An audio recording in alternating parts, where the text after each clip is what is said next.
This is the Global News Podcast from the BBC World Service. I'm Alex Ritson, and in the early hours of Monday, the 18th of May, these are our main stories. President Trump has again issued a warning to Iran amid stalled peace negotiations, saying unless they move fast, there won't be anything left of them.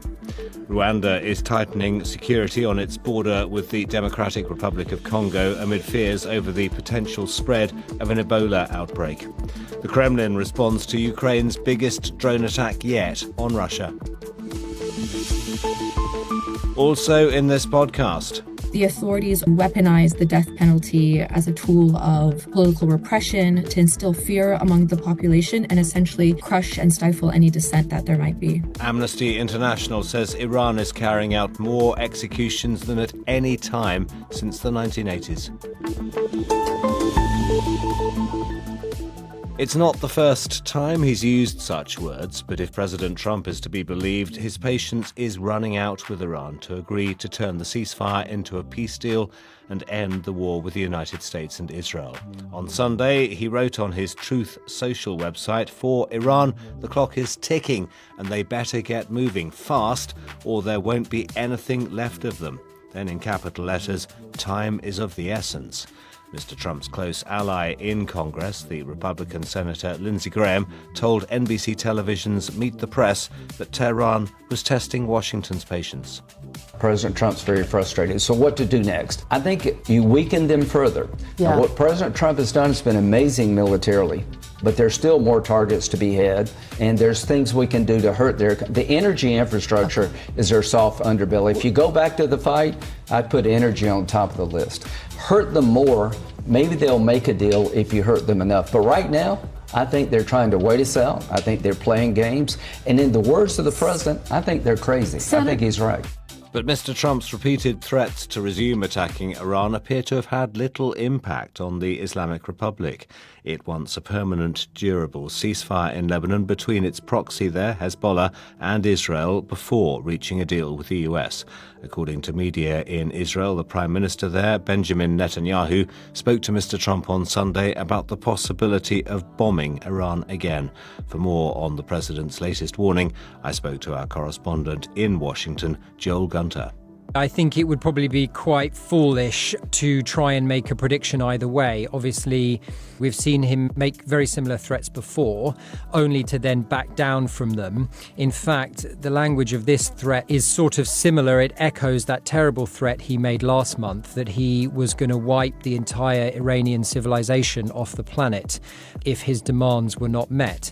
That was a threat that he, of course, backed down from. He may do the same here. There is a sense that this is all part of a sort of coordinated maximum pressure campaign to try and bring the Iranians to the table, to try and force them to make concessions, to give President Trump something he can sell as a win in America, where the war is deeply unpopular, becoming more unpopular by the day, and many ordinary Americans are suffering real economic hardship. Yeah, and actually that leads to some people suggesting that there are two audiences for this. Yeah, maybe Tehran, but also the audience at home. Yeah, absolutely. I mean, on the Tehran side, it's perhaps a little bit more straightforward. He's once again saying that if you don't do what I want, we're going to bomb you to smithereens. It is out of the playbook. There is a feeling that perhaps he doesn't have much more left in negotiating terms apart from these threats of military force. Back home in the US, a little bit more of a complicated picture, because there is certainly a very big constituency that will hear him saying we're going back to war and be exhausted by that prospect. I don't think people really believe at this point that this military excursion or skirmish or whichever one of the various things Trump has called it over time is bringing something to Americans. I think by and large the stories you see here is that most people are far more concerned about the sky-high prices at the gas pump, rising prices at grocery stores, than they are about the future possibility of Iran developing a nuclear weapon. It had looked as though diplomacy was his preferred option, but particularly with the recent visit to China. Yeah, that's right. I mean, maybe there was a sense that diplomacy was now the only option. Iran had, apparently to the surprise of the Trump administration, withstood that joint American-Israeli attack. The sort of overthrow of the regime that they thought might happen, that the people might bring about after the initial strikes, clearly did not happen. And Iran proved itself capable of withstanding the force and also turning to the Strait of Hormuz as a huge leveraging technique. So diplomacy was perhaps the only option. There was some speculation before the trip to China that the Trump administration might try to press China to give them some support, to lean on China's long-standing ally, Iran. But coming out of that China summit, nothing you could really hang your hat on that suggested that China was keen to get involved. Joel Gunter in Washington. Before the ceasefire, Iran tried to draw its Gulf neighbours into the war by attacking them with drones.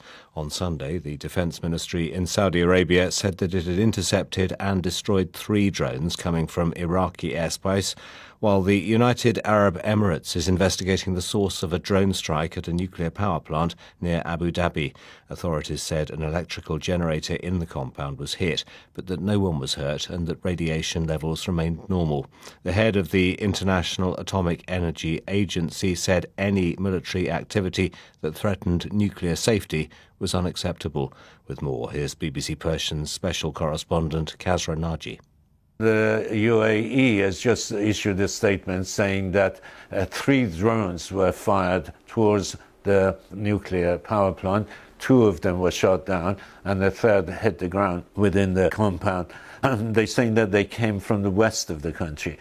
That could be either from Iran or from the Houthis. But obviously the main suspect is Iran, and the relations between Iran and the UAE is at rock bottom after the war.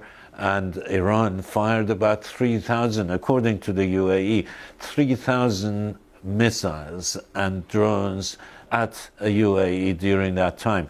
So things are not going very well with these 2 countries, and this is the latest. I suppose this is a message from Iran, if Iran is behind it, that UAE should not get involved in this war any further. Kasra Naji. Amnesty International says the number of executions that took place around the world in 2025 was the highest in more than 4 decades. The Human Rights Campaign Group said the rise had been driven largely by Iran, where more than 2,000 people were put to death, double the number of the previous year. Most were for drug and murder offences. But Amnesty said there had also been a rise in executions of political prisoners. Caroline Hawley has compiled this report.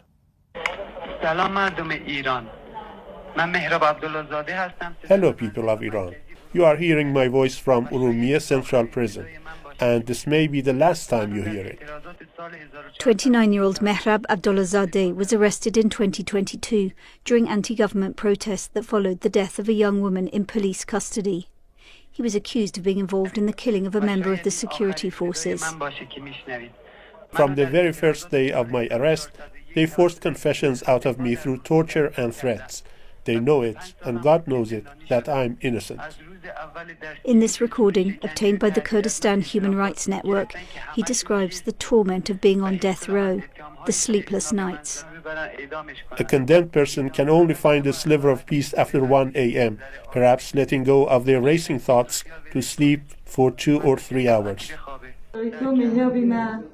This is his mother, wearing a navy headscarf, sitting on a grey sofa, holding in her hand a framed black and white picture of him.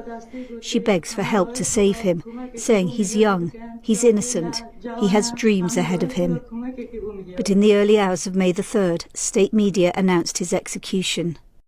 He's one of dozens of political prisoners who've been put to death since the US and Israeli war on Iran began. At least 14 of them were only arrested in January during a nationwide uprising that was crushed with lethal force. Nassim Papayani from Amnesty International says executions are carried out by hanging at dawn. Effectively, people in Iran have been waking up near daily announcements of executions being carried out, the authorities weaponize the death penalty as a tool of political repression to instill fear among the population and essentially crush and stifle any dissent that there might be. At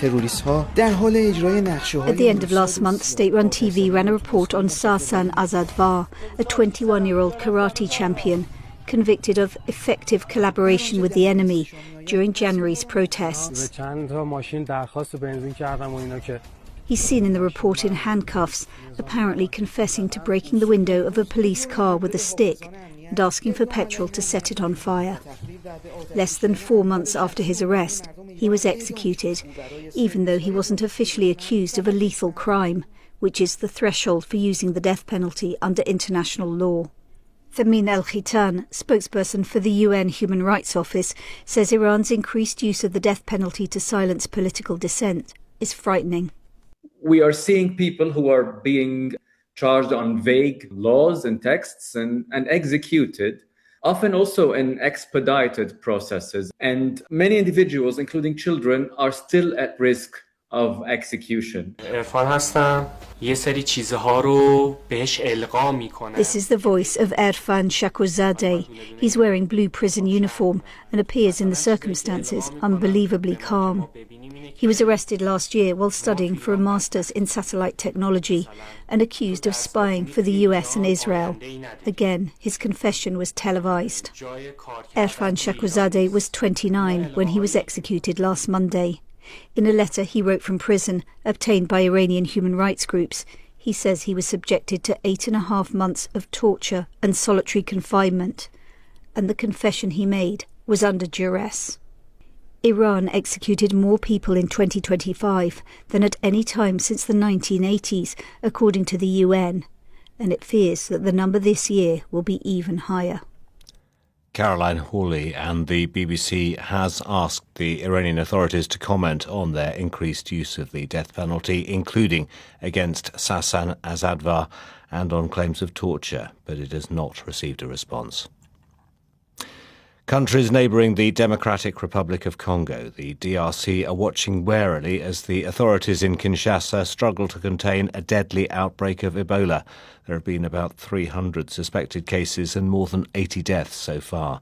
The virus has also been recorded in Uganda, and Rwanda has tightened its border security. Residents near the eastern DRC border city of Goma are reportedly not being allowed to cross into Rwanda. Raphael Kasali, who lives in Goma, said that he was scared. I'm afraid, like any human being, because we have children at school and they still come into contact with a lot of people. We don't really know who they might be around or play with. Once they come home, they can infect the whole family. In his latest address, the DRC's Health Minister Samuel Roger Kamba gave an update on how the outbreak seems to have begun. People in the community said it was witchcraft. Now we realise that the first person fell ill in late April and died. The body was repatriated to a nearby town. It was the return of this body to a mining area with a large population that caused the Ebola outbreak to escalate. I asked our health correspondent, James Gallagher, how worrying the situation is. There's a lot going on here that makes it a more difficult and challenging outbreak than many others. One of them is that it's a different species of Ebola to the ones that we're normally used to dealing with. This one has only cropped up in 2 outbreaks before, hasn't been seen for more than a decade. So when doctors were doing blood tests on patients, they're using the latest technology that looks for the most common forms of Ebola. And so patients were coming back negative despite the fact they had it. It took more sophisticated analysis, so that has slowed the response. It's also taking place in a part of the world where there's a lot of people moving across borders. That complicates things like contact tracing. You need to know who every patient that has had Ebola, who they may have passed it on to. And as soon as you introduce multiple countries and a large proportion of the population that don't live in their own homes, they've been displaced by conflict in the region, that makes it all incredibly hard. And we're also in the territory of not having a proven effective vaccine or drug treatment for this particular form of Ebola too. Lots of it is challenging. Why does Ebola seem to be focused on this part of the world so often? This is the 17th outbreak in the DRC. Yeah, I mean, it's all going to come down to where the virus is living in animals, because this isn't a virus that is principally affecting people. It's an animal infection. It's what's known as an animal reservoir. Principally, that's going to be fruit bats, but you can also get into other animal species. And the reason why DRC is involved in so many of these outbreaks is because that's where people come into contact with the infected animals. It's simple as that. So many people, to the frustration of the authorities, are going to priests and churches instead of to medical centres. Why is it, after all this time, why is the message still struggling to get through? I think you have to remember that when it comes to Ebola, there's been years of prejudice and superstition and discussions around things like witchcraft involved in it. You're trying to overturn lots of deep-seated beliefs and concerns and distrust in medical professionals.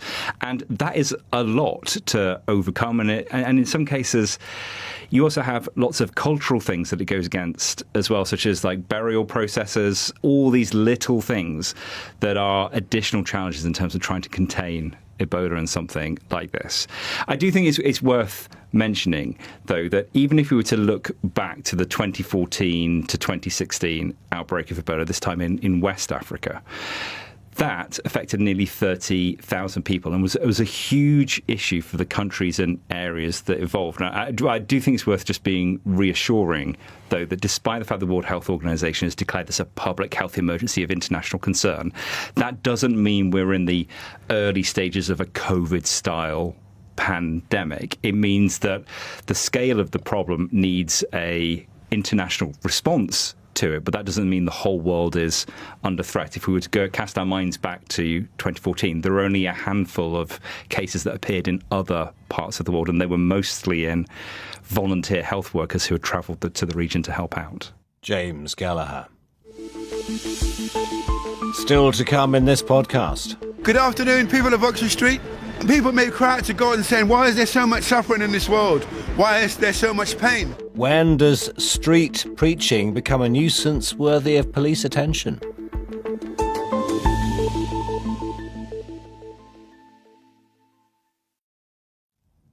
This is the Global News Podcast.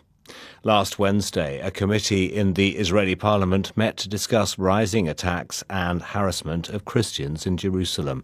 This followed a violent attack on a Catholic nun by an Israeli settler a few weeks ago. Insults, vandalism of churches, and being spat on have become daily occurrences for Christians in Jerusalem, and members of the clergy and congregations warn it is getting worse. Ione Wells reports from Jerusalem. The Christian community here in Jerusalem was shocked recently when a video went viral of a man pushing a French Catholic nun to the ground and kicking her in the Old City. It took place on Mount Zion, near a site Jews believe is King David's tomb and Christians believe is the site of the Last Supper. The suspect is a 36-year-old Israeli settler called Yonah Simcha Schreiber. The nun was a researcher here at the French School of Biblical and Archaeological Research in Jerusalem.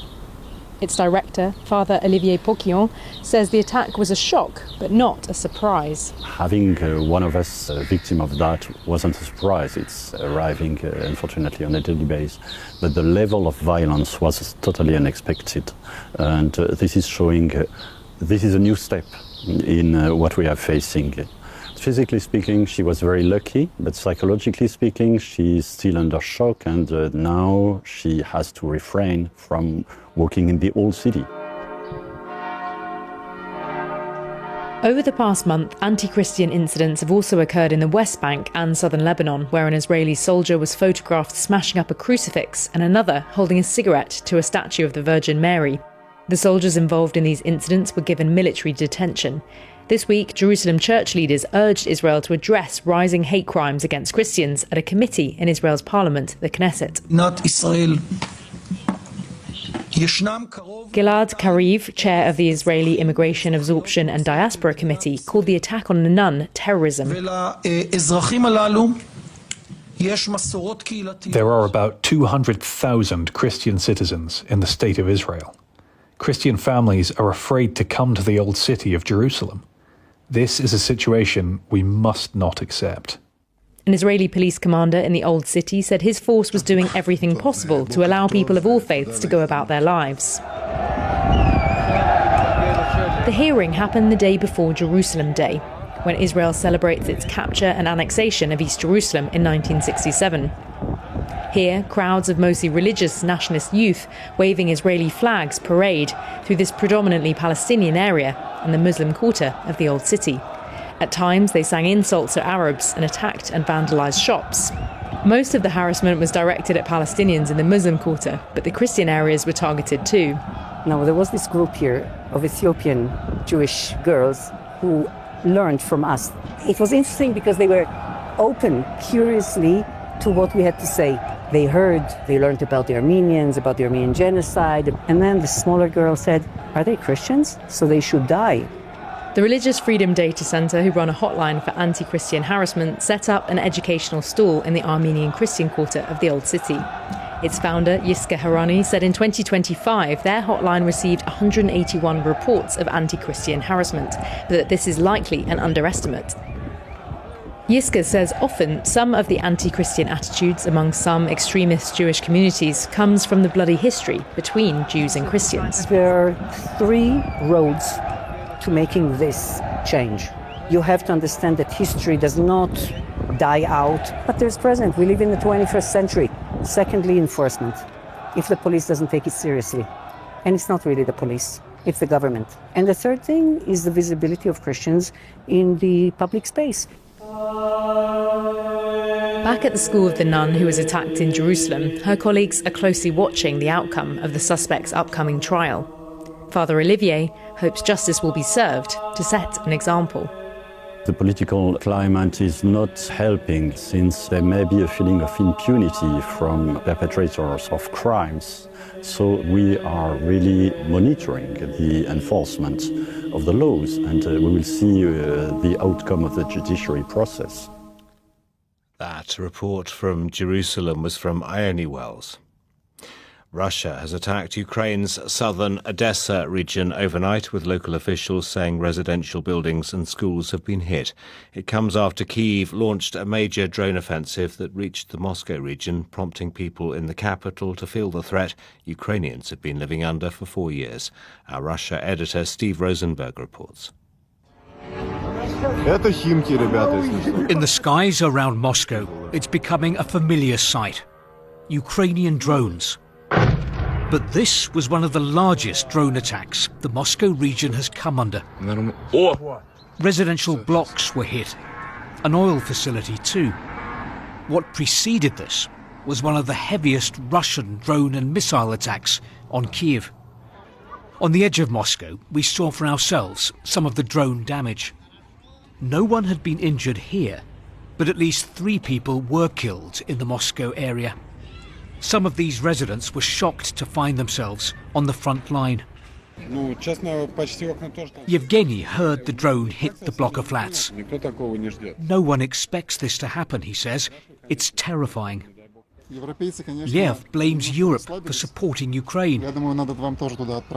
We should send a few drones in your direction, he tells me, so that you stop sending them against us.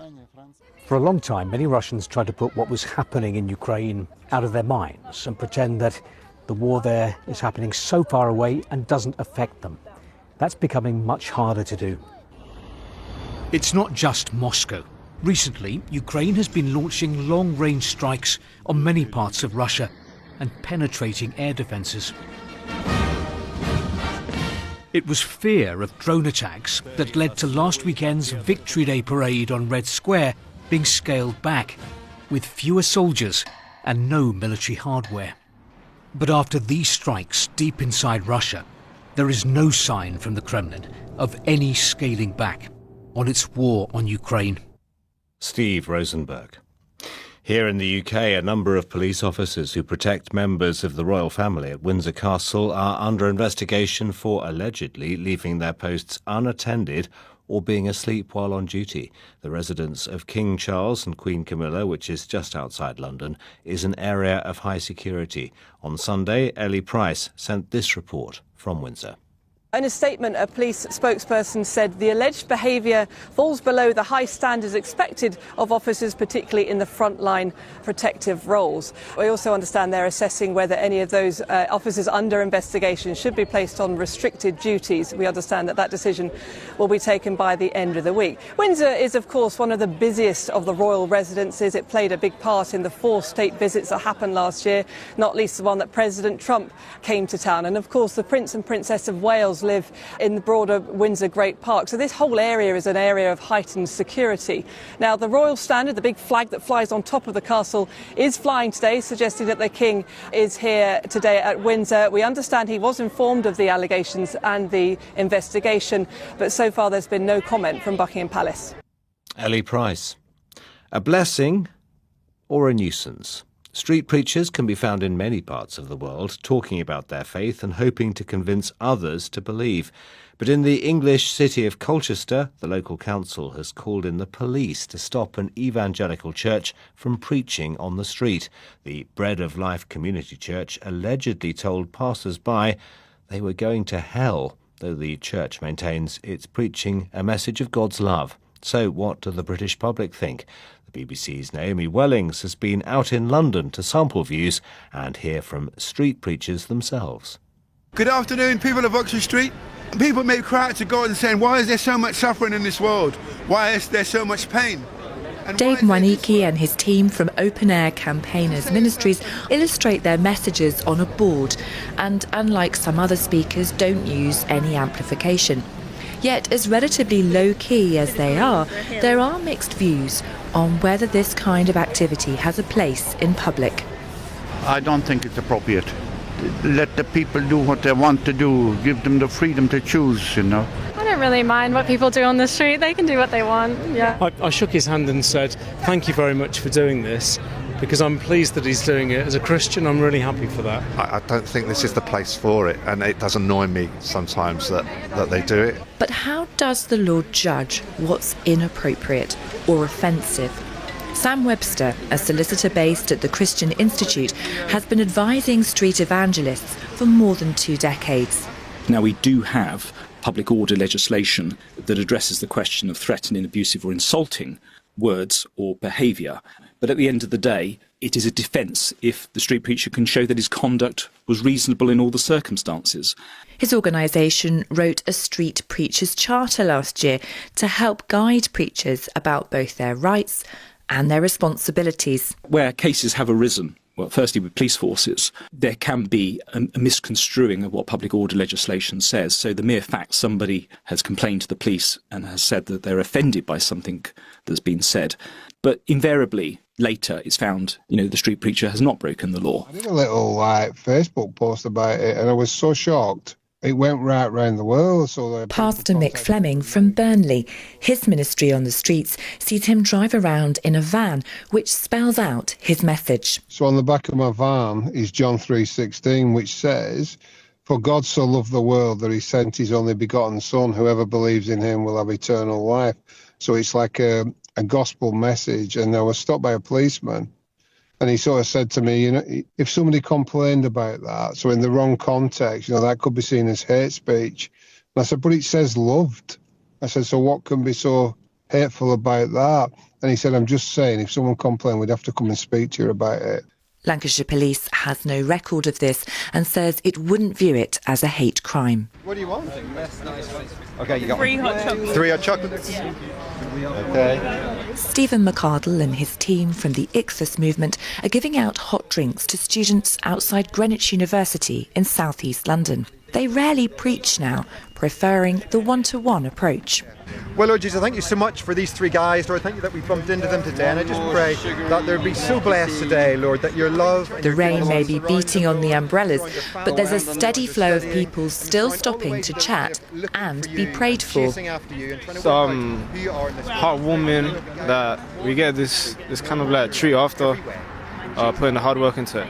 Pastor Mick Fleming, the street evangelist with the Bible text on his van, says, like Ichthus, he doesn't really preach on the streets anymore. Working in an area where there's high levels of poverty, addiction and homelessness, the gospel he ministers on the streets is a practical one. and he says it's helped many people come to faith. Naomi Wellings. And that's all from us for now. If you want to get in touch, you can email us at globalpodcast@bbc.co.uk.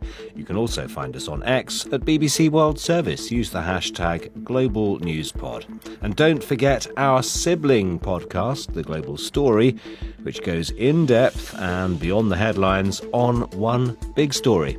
This edition of the Global News Podcast was mixed by Sid Dundon, and the producer was Muzaffar Shakir. The editor is Karen Martin. I'm Alex Ritson. Until next time, goodbye.